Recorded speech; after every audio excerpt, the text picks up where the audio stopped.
Bienvenidos a The Deep Dive, listos para una aventura. Hoy nos sumergimos en el antiguo Egipto, Uf, me encanta Egipto. pero no nos quedaremos en la superficie. No. Vamos a explorar sus tumbas. Genial. Y no solo para ver momias. No. No. Lo que queremos es entender cómo estas increíbles estructuras reflejan sus creencias sobre la muerte y el más allá. Es fascinante. Porque las tumbas egipcias son mucho más que lugares de entierro, ¿verdad? Totalmente. Son como cápsulas del tiempo que nos revelan muchísimos detalles sobre su sociedad, su economía. Su forma de ver el mundo. Exacto. Vale, vamos a empezar por el principio. ¿Sabían que antes de los faraones ya existían culturas diferenciadas en el Alto y el Bajo Egipto?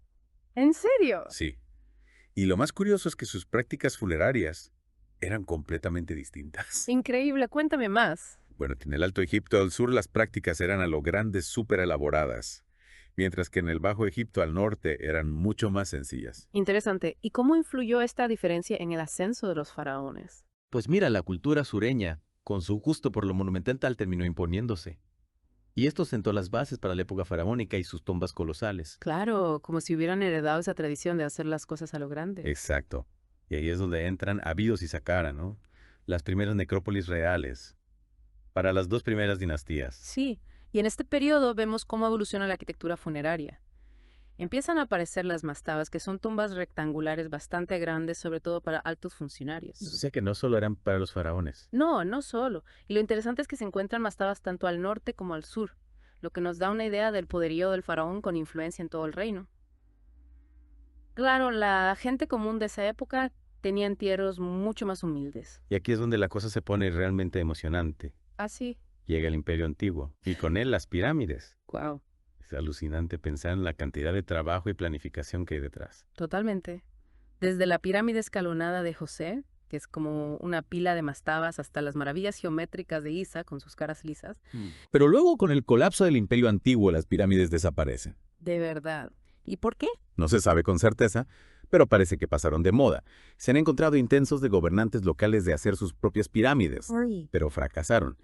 La pirámide siguió siendo un símbolo de poder tan potente que nadie más podía replicarlo. Como si dijeran, no hay pirámide como la de un faraón. Exactamente. ¿Y qué pasaba con el resto?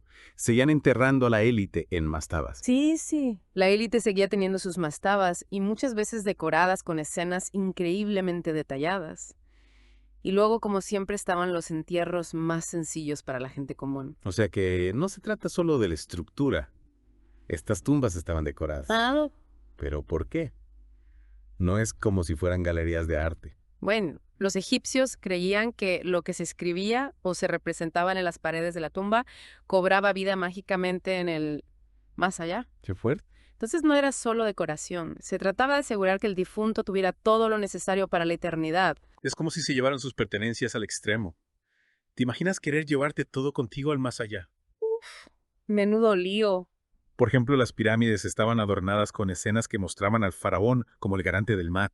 El Mat, que es el concepto de orden cósmico, era una forma de reforzar su poder divino y su legitimidad. Y las tumbas de la élite, ¿qué tipo de escenas tenían? Sí, eran escenas de la vida cotidiana, sus posesiones, sirvientes, incluso sus comidas favoritas. Tu vidas. Sí. Todo con la intención de que les acompañara mágicamente el más allá. Era como si intentaran recrear su vida terrenal en el más allá. Increíble. Y con el Imperio Medio vemos una especie de regreso de las pirámides. Sí. Sí, pero no tan grandiosas como las del Imperio Antiguo. Claro. Se construyeron con adobe en lugar de piedra, lo que refleja un cambio en los recursos. Y quizás también en la ideología. Su arquitectura también evolucionó incorporando elementos como capillas de entrada y diseños internos más complejos. Y en este periodo también llegaron los Hyksos, esos gobernantes extranjeros del norte.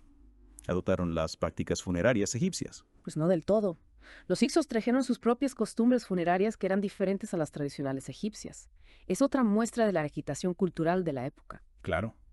Y ahora avancemos rápidamente al Imperio Nuevo. Aquí es donde aparece el legendario Valle de los Reyes. Imagínate un valle escondido elegido para los enterramientos reales entre imponentes acantilados. ¡Wow! Suena increíble. ¿Y por qué eligieron este lugar? Pues porque las pirámides se consideraban demasiado visibles y vulnerables a los ladrones de tumbas.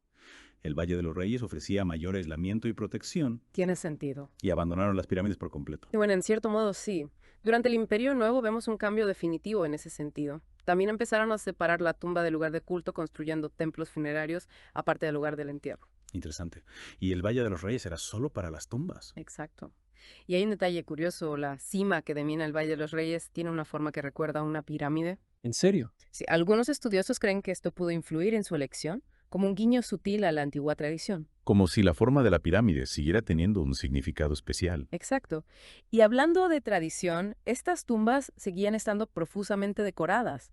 Me imagino la cantidad de artesanos expertos que trabajarían en estos proyectos. Tienes toda la razón. Y eso nos lleva al pueblo de Deir el Medina, donde vivían estos trabajadores especializados. Un pueblo entero dedicado a las tumbas. Sí, increíble, ¿verdad? Ah, Y Deir el Medina no era un pueblo cualquiera. Tenía una estructura social única con una tasa de alfabetización sorprendentemente alta. Dejaron constancia de sus vidas con gran detalle, lo que lo convierte en una fuente de información valiosísima para los historiadores. ¡Wow! ¡Qué interesante! Así que no solo eran artesanos hábiles, sino también meticulosos cronistas. Fascinante. Y sus registros nos proporcionan información increíble sobre las técnicas que utilizaban para la excavación y la decoración. Oye, y hasta ahora hemos hablado mucho de los faraones, pero ¿qué pasa con el resto de la gente? ¡Ah, claro! Había necrópolis enteras dedicadas a la gente común.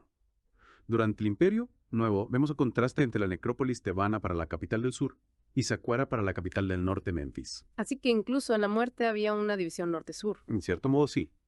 La arquitectura de estas tumbas privadas evolucionó de forma diferente en cada región. En Tebas vemos una estandarización de un diseño en forma de T. En Saqqara, en cambio, surgieron nuevos tipos de tumbas, lo que refleja la historia y las influencias culturales únicas de la ciudad. Interesante. ¿Y qué hay de las decoraciones de estas tumbas no reales? ¿Intentaban imitar a los faraones o tenían su propio estilo? Tenían su propio estilo.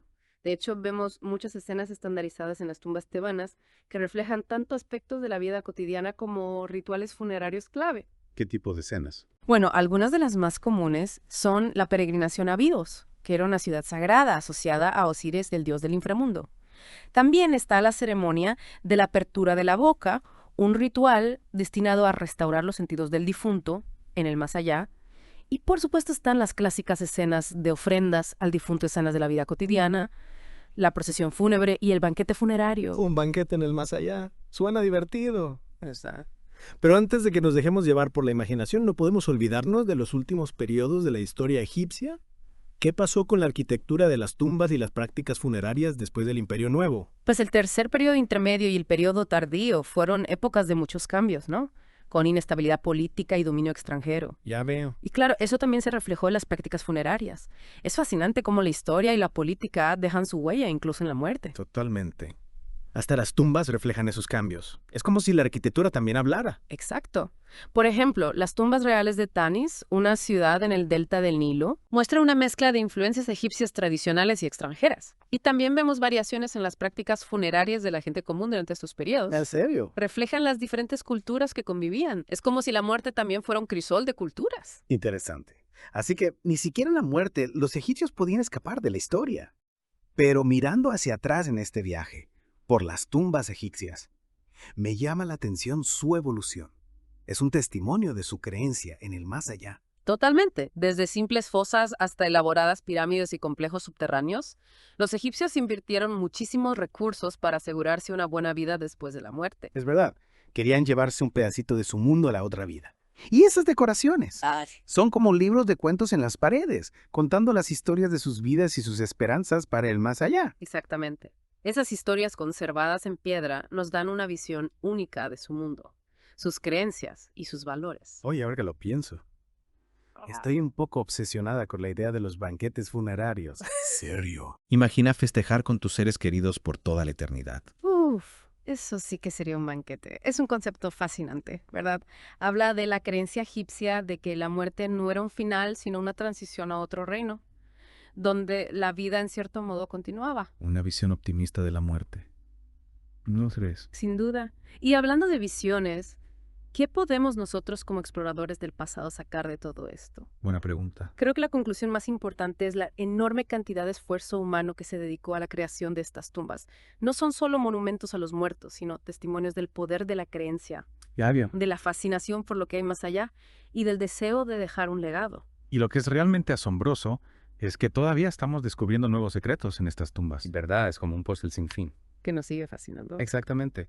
Y con cada descubrimiento, nuestra comprensión de la cultura del antiguo Egipto se hace más profunda, revelando nuevas capas de complejidad. Es increíble.